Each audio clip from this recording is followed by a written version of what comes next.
Bonjour, chers Suisses, chères Suissesses. Je suis Hélène Poudliger-Artieda et je suis l'ambassadeur de Suisse en Thaïlande.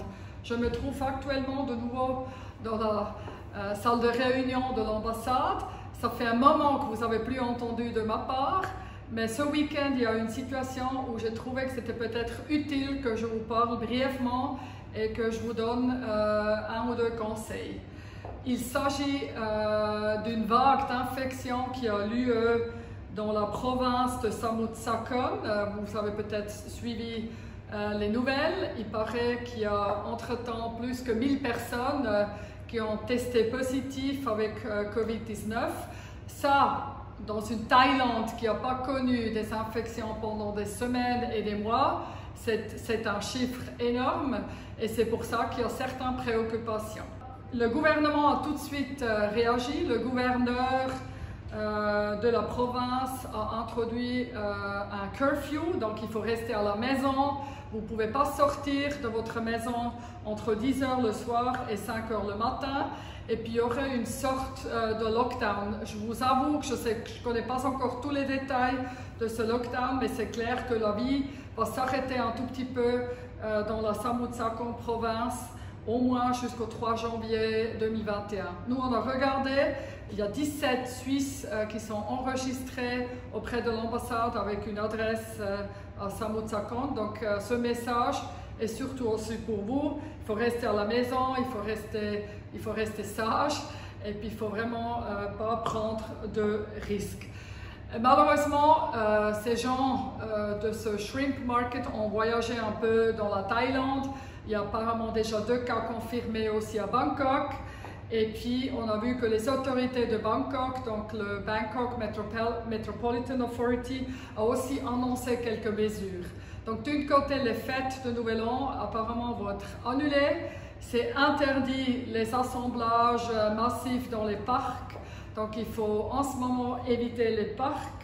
Et puis, on a demandé aussi aux entreprises d'envoyer donc le personnel dans le home office.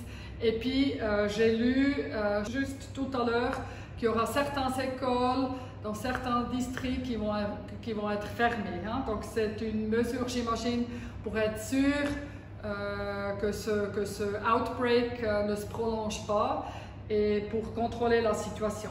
L'ambassade est fonctionnelle, donc nous, on est ouvert. On va célébrer Noël et Nouvel An, donc on va être fermé pour les jours fériés typiquement suisses. Mais du reste, on est là, on est opérationnel, on peut délivrer les services consulaires dont vous en avez peut-être besoin. Et puis évidemment, même si on est en train de fêter Noël, on va suivre la situation et on vous tiendra au courant. Je dirais plutôt pour un geste de solidarité comme ambassadeur, j'ai décidé aussi que certains staffs de l'ambassade vont à partir de demain faire du home office. C'est aussi une mesure pour un peu défouler les BTS, le underground, les bus publics et tout ça. Juste pas qu'on risque encore quelque chose ces derniers jours dans cette année. Je vous prie de suivre les instructions des autorités. On ne souhaiterait pas que vous avez des ennuis à cause de ça, ça ne vaut pas la peine. Et puis quoi que ce soit, nous on communique sur plusieurs canaux. On a notre website, on a un compte Facebook et depuis août, moi j'ai aussi un Twitter. Et vous pouvez suivre là-dessus quelles sont les dernières informations que nous recevons ici à l'ambassade.